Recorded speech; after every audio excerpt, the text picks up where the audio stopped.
Chapter 1. The City That Saw Everything.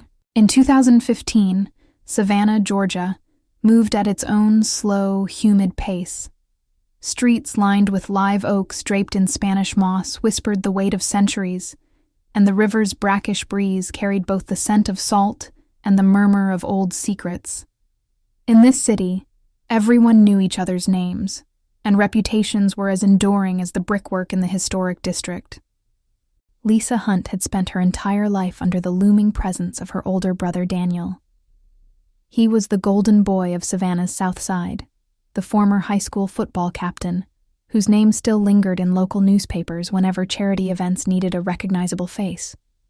Neighbors greeted him with warm smiles and an easy respect that was never questioned. Daniel had transformed his early popularity into a modest but thriving business, a chain of repair shops that kept the family's name visible on billboards along the highway. He sponsored little league teams, attended every community fundraiser, and was praised for donating equipment to local schools. His charm seemed effortless, his image untouchable. For their parents, Daniel was both pride and proof of good upbringing. His achievements were the stories they repeated at dinner parties and church gatherings. Lisa's successes were acknowledged but never lingered upon, as if they were expected rather than celebrated.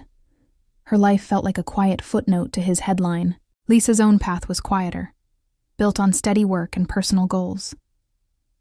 She worked as an event coordinator for a boutique hotel in the historic district, spending her days managing weddings and conferences in rooms filled with crystal chandeliers and the scent of fresh magnolias.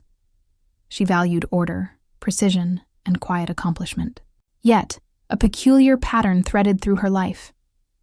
Whenever misfortune struck, a sudden car breakdown before work, a misplaced set of critical documents, or a scheduling disaster, Daniel always appeared at the perfect moment to resolve it. His timing was uncanny, almost as if he were part of the script. In public, these rescues solidified his status as her dependable protector. Family friends would watch him swoop in and marvel at his devotion. The more he helped, the more her parents spoke of his generosity, his sacrifice, and his unwavering commitment to family. Lisa smiled along with them, masking her growing unease. Her doubts began years earlier, but had never fully taken shape. There was something in the way he'd linger too long near her desk when visiting her office, or how he always seemed to know when she'd be alone on the roadside. Each incident left a faint echo of suspicion that refused to fade. Savannah's tight-knit nature made it impossible to ignore the way stories spread. If Daniel saved her from a mishap, she would hear about it from 3 different people within a day, always colored in admiration for him. His reputation seemed to feed on her small disasters, yet no one else appeared to notice the strange symmetry. The city itself seemed complicit, its charm masking the undercurrents Lisa felt. The pastel facades and cobblestone streets held shadows in their corners, and gossip moved faster than the tide. Everyone thought they knew the Hunts. Everyone believed Daniel's polished exterior reflected the truth. Lisa learned to keep her observations to herself. She did not dare voice them to friends, who adored her brother, or to her parents, whose pride in him was absolute. It was easier to nod, to thank him publicly, and to quietly wonder in private what she wasn't seeing. The rhythm of Savannah life played out around her as she kept her thoughts contained. Tourists flooded River Street, snapping photos of horse-drawn carriages. College students filled the cafes, sketching the city's architecture in worn notebooks. And somewhere in that daily hum, Daniel's presence was constant, his shadow crossing hers again and again. Even in her apartment, tucked above a quiet bookstore, she could not escape his orbit. He would drop by with groceries, just in case. She'd been too busy to shop, or send her a text about a tip for a client's event that turned out to be surprisingly useful. The gestures were never unwelcome, but always perfectly timed. Lisa began to notice how these acts seemed to follow small inconveniences in her life, as though they had been anticipated. Once, her work laptop crashed hours before a major presentation, and Daniel appeared within minutes, a replacement in hand.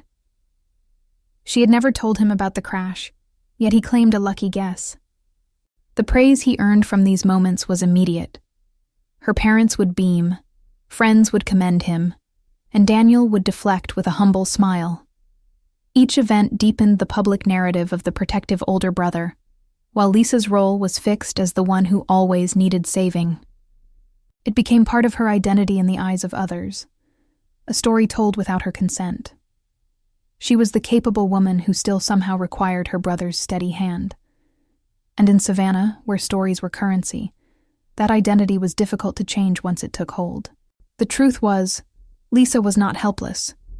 She managed complex events, negotiated with demanding clients, and kept her professional world running with precision.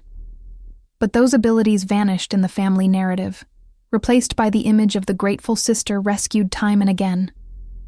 By the time summer settled over Savannah that year, Lisa had begun to watch more closely. She noted the patterns, the timing, the subtle ways in which her brother's interventions seemed almost rehearsed. The suspicion that had lingered at the edges of her mind began to take sharper form. The city still moved at its unhurried pace, oblivious to the quiet tension building in the Hunt family. Beneath the shade of the sprawling oaks, secrets had a way of taking root. And Lisa knew, even if she could not yet prove it, that her brother's shine was built on something darker than anyone wanted to believe. Chapter 2. Small Cracks. The first warning sign came during her final year at university. Lisa had spent months developing a marketing strategy for a regional startup, compiling research, designing visuals, and rehearsing her pitch. The night before her presentation, she opened her laptop to find the project folder empty. Panic set in as she searched through drives and backups, but everything was gone. She barely slept, scouring every file recovery option she knew. Then, almost as if on cue, Daniel appeared at her apartment the next morning with a flash drive in hand. He claimed he had found an older copy while helping with her computer weeks earlier. The professors praised his quick thinking when she arrived with a restored version. Daniel downplayed his role, but the praise poured in from faculty and classmates. Lisa smiled and thanked him, but an uncomfortable question lingered. How had he known she needed help at that exact moment? And why had he even been looking at her files in the first place? The unease faded into the background until months later, when her car suddenly failed on the way to an evening shift. She was approaching an intersection when the brakes went soft under her foot, forcing her to roll to a shaky stop. Her heart raced as she tried to process what had happened. Before she could call for roadside assistance, Daniel's truck pulled up beside her. He claimed he had been passing by and quickly arranged for a tow. While waiting, he reassured her and spoke with the mechanic as though the situation was under his control from the start. The shop later reported that the brake line had been damaged. The mechanic suggested wear and tear, but Lisa kept wondering about the timing. Daniel once again was credited for saving her from danger, the story repeating itself through their parents and neighbors. Small incidents began to accumulate. A key client for one of Lisa's hotel events suddenly canceled due to a miscommunication in the booking details, only for Daniel to step in with a contact who replaced the business and impressed her boss. His intervention seemed perfectly timed to turn her embarrassment into a success. Even in her personal life, the pattern emerged. A birthday gift she had ordered for a close friend mysteriously never shipped, despite a confirmed order. Days before the celebration, Daniel appeared with an identical item, explaining he had thought it would be perfect. Her friend gushed over his thoughtfulness. Lisa began noticing subtle signs of interference. Her emails occasionally showed signs of being opened before she read them, and printed documents she left on her desk seemed to shift slightly in position. She brushed it off as coincidence or her own forgetfulness, but doubt gnawed at her. The more she tried to ignore the pattern, the more it surfaced.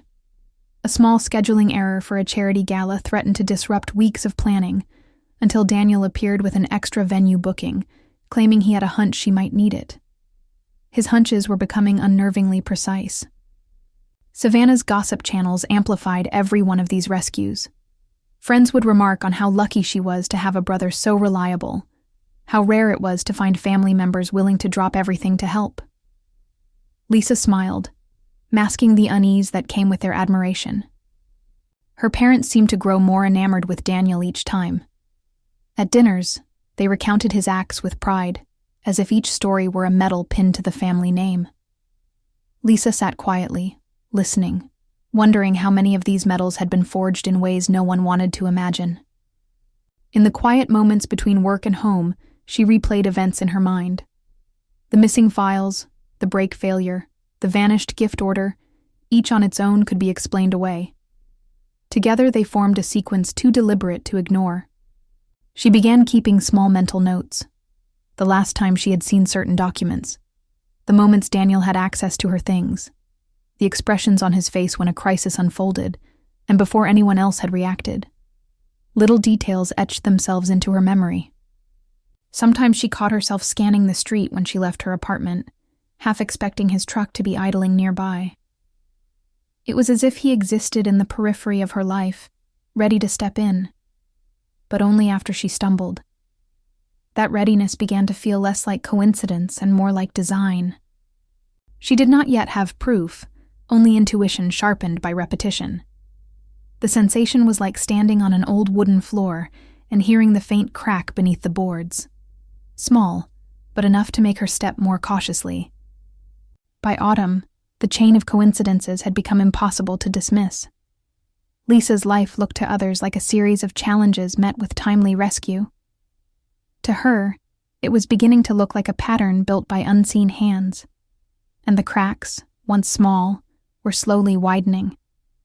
Chapter 3. Double Game. Lisa moved cautiously, knowing any misstep could alert Daniel. She began with small, almost invisible measures. A discreet camera hidden among the books in her living room, another tucked behind a decorative plant in her office. Each device blended into the background, silently watching what her eyes could not. She started making duplicate copies of important documents. Contracts, event schedules, and client lists were stored in a separate, encrypted folder that Daniel could never access. The originals stayed in their usual places, ready to be tampered with if her suspicions proved true. Her phone became a quiet recorder during visits. She left it on the kitchen counter while pretending to step away, capturing snippets of his voice when he thought he was alone. At first, there was nothing concrete, just small remarks, half-muttered observations about her schedule. Weeks passed before the pieces began to align. Footage from her apartment camera showed him opening her laptop without permission. He navigated directly to a specific folder, as if he already knew where to look. When she returned, he was in the kitchen, coffee in hand, smiling as if nothing had happened. Another video captured him in her garage. He crouched by the hood of her car, holding a tool she didn't own. Later, the brake fluid line would be found loose. It was enough to confirm that the earlier coincidence on the road had been anything but. The recordings told their own story. A low conversation on the phone where he mentioned needing the right moment to step in. A passing comment to someone about keeping her in check before the audio trailed off into static. Each fragment added weight to her growing certainty. She realized his interventions weren't acts of kindness, but rehearsed performances. He created the problem, let her falter just enough to draw attention, then swept in to fix it. The applause he received was not for bravery, it was for manipulation disguised as heroism. In quiet moments, she replayed the videos, feeling both vindicated and sickened.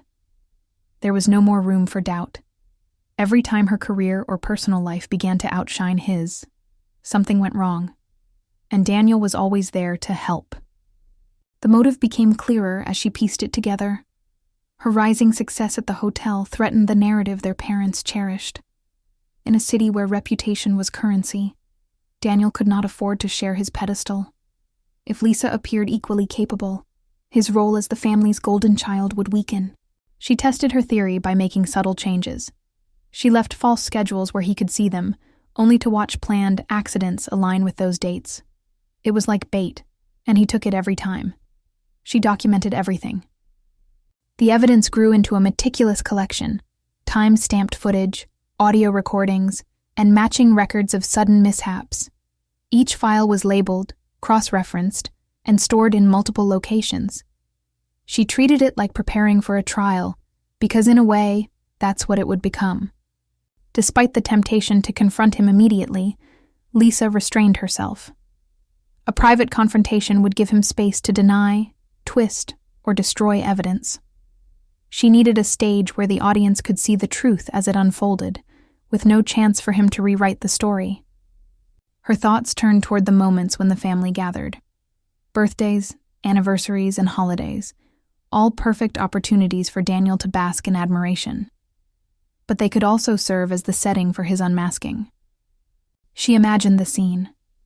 Relatives and friends watching as the carefully curated clips played out, each one stripping away his image. The public nature of it would make retreat impossible.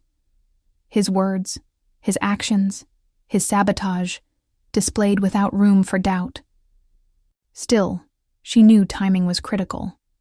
Too soon, and the impact would fade. Too late, and he might sense her plan. She monitored his behavior, noting when he seemed most confident, when his guard dropped entirely. That would be the moment to strike. In the meantime, she maintained her role as the grateful sister. She thanked him for his help, listened to their parents praise him, and smiled through the sting. The facade kept him unsuspecting while she worked in the shadows. The more she observed, the more his patterns became obvious. He thrived on the attention of being the savior, adjusting his actions to ensure the biggest audience for each rescue. His vanity was both his strength and his weakness. Lisa's quiet investigation had shifted the balance between them. She no longer felt like the passive recipient of his interference. She was the one setting the board now, moving pieces toward an inevitable checkmate. Every recorded moment, every saved file, was a brick in the wall she was building between his lies and the truth. She was no longer waiting for someone else to see the cracks. She was preparing to show them exactly where to look. By the time winter settled over Savannah, her plan was nearly complete. The double game Daniel had been playing for years was finally being matched by one of her own. And unlike him, she wasn't playing for admiration. She was playing for the truth. Chapter 4. Family Crisis. The opportunity came unexpectedly on a gray afternoon in early spring. Lisa was at work when her phone buzzed with a short, urgent message. Their mother had been rushed to the hospital. She left the hotel immediately, the weight of her evidence folder in her bag heavier than usual.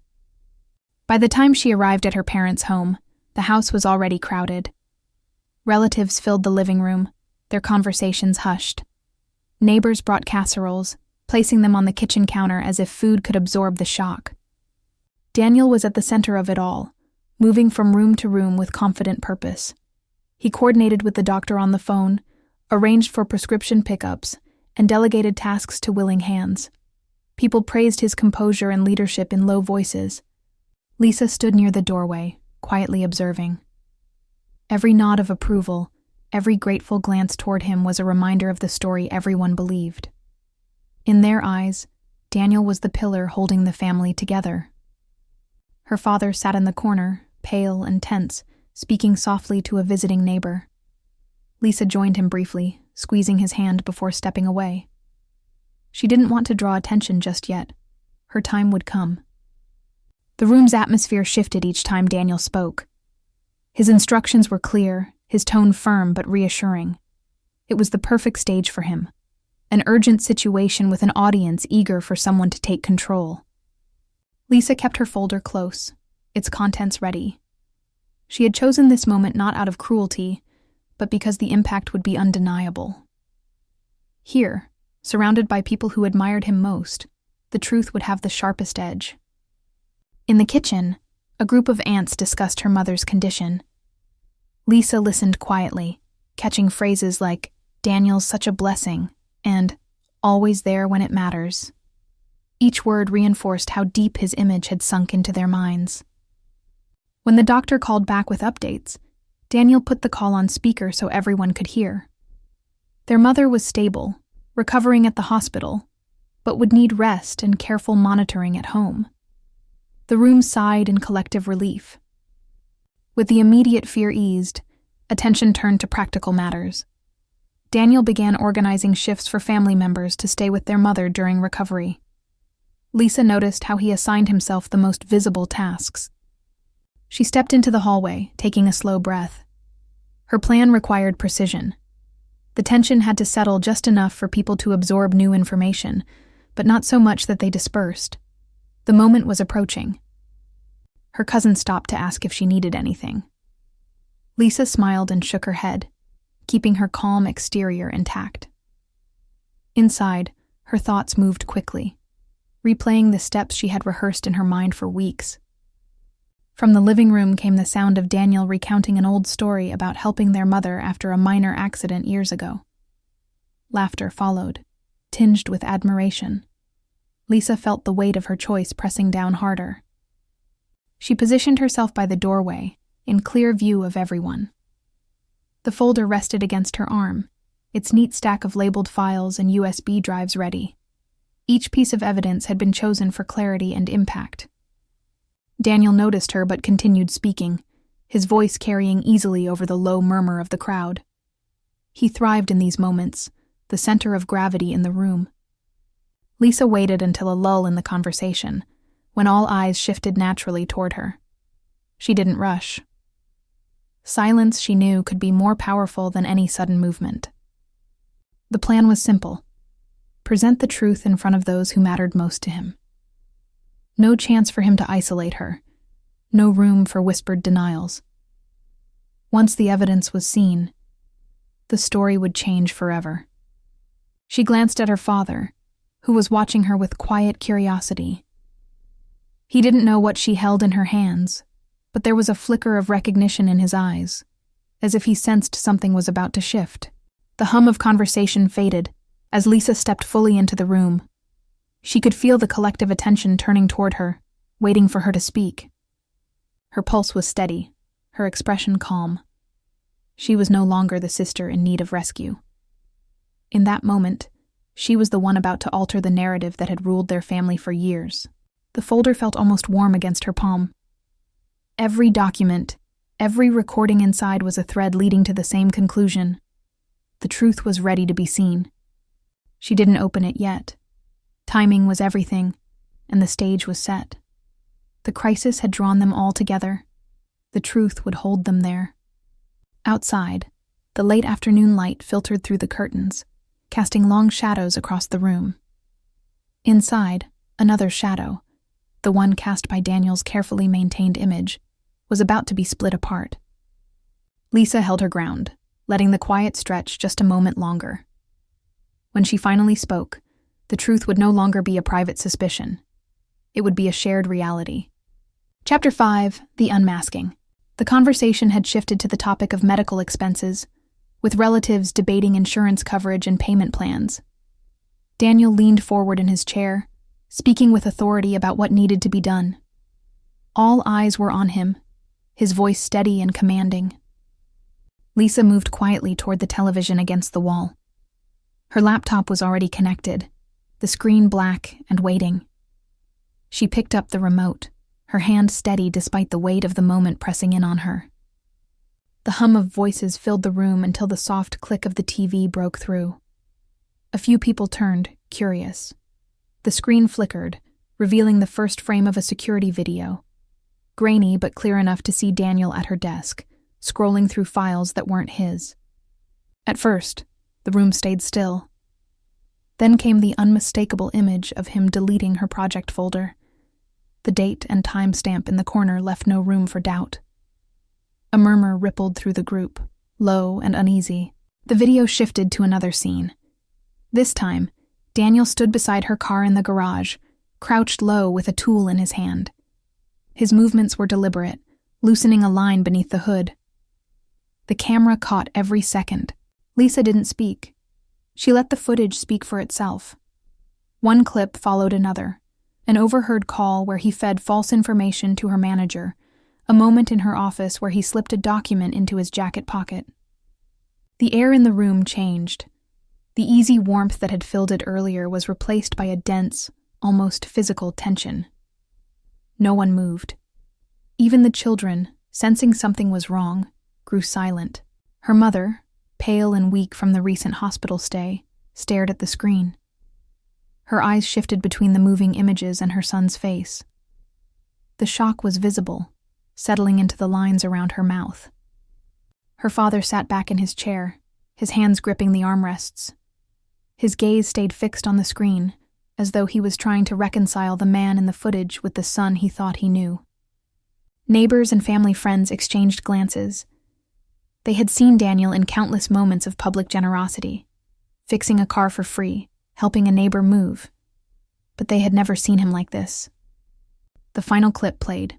It was Daniel, sitting in his truck, speaking on the phone. His words were quiet but distinct. "She'll mess it up, and I'll be there to fix it.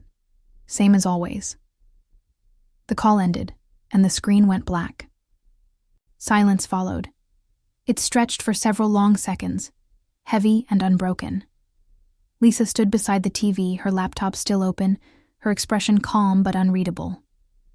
Daniel shifted in his seat, the confidence gone from his posture. His hands tightened into fists, his gaze darting between the faces around him. He opened his mouth, but no words came. Her mother finally spoke, her voice barely above a whisper. It was a single question directed at her son, but it carried the weight of disbelief. "Why?" Daniel didn't answer. He looked at the floor, as if searching for an escape that didn't exist. The murmurs began again, rising and falling in waves as the room processed what they had seen. Her father stood slowly, his chair scraping against the hardwood. He stepped away from Daniel, not dramatically, but with a finality that left no doubt where he stood. Friends who had known the family for decades avoided Daniel's eyes. A neighbor who had once praised him at every block party now stared at the floor, her face tight with disappointment. Lisa didn't gloat. She didn't need to. The images had stripped away years of pretense in a matter of minutes. The truth now belonged to everyone in the room. The tension held as Daniel tried again to speak. His voice cracked on the first word, then faltered entirely. Whatever defense he had prepared was useless here. Her mother leaned back in her chair, the strength draining from her posture. The reality had landed, and there was no going back to the way things had been. The room no longer felt like his stage. The spotlight had shifted, illuminating not his heroics but the shadows he had cultivated. Every face reflected a version of betrayal. Outside, the street was quiet. Inside, the silence between each sentence, each movement was filled with the sound of a reputation collapsing. Lisa closed her laptop and stepped away from the television. The evidence had been delivered. She didn't need to explain further. They had all seen enough. Daniel sat alone in the center of the room, surrounded by people who once admired him. Their eyes no longer held warmth or pride, only questions he could not answer. Chapter 6. The Silence After the Storm. Daniel's voice broke the stillness first, stumbling into hurried explanations. His words were shaky, searching for a thread that might pull everything back together. But each sentence fell flat, swallowed by the heavy quiet in the room.